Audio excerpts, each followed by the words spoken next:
ایک حدیث میں رمضان شریف کا تعارف کرواتے ہوئے میرے آقا فرماتے ہیں وَهُوَ شَهْرُ الصَّبْرِ، فرمایا یہ صبر کا مہینہ ہے، صبر کا مہینہ، ہر معاملے میں صبر کرنے کا مہینہ۔ یہ نہیں کہ روزہ رکھا ہے اور کسی نے کوئی بات کہہ دی تو بندہ آپے سے باہر ہو جا، پھر نہ دیکھے کہ روزہ ہے، جو منہ میں آئے وہ کہہ دے، نہ یہ خیال کرے کہ زبان سے کیا نکل رہا ہے۔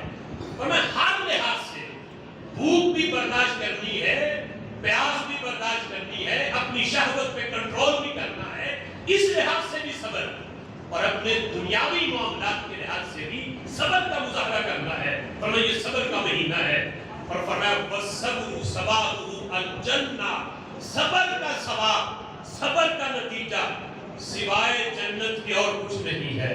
فرمایا جو صبر کرتا ہے اس مہینے میں، روزے بھی رکھتا ہے، بھوک برداشت کے لحاظ سے صبر، دیگر معاملات کے لحاظ سے صبر، فرمایا رب ذوالجلال صبر کا ثواب سوائے جنت کے اور کچھ نہیں عطا فرماتا۔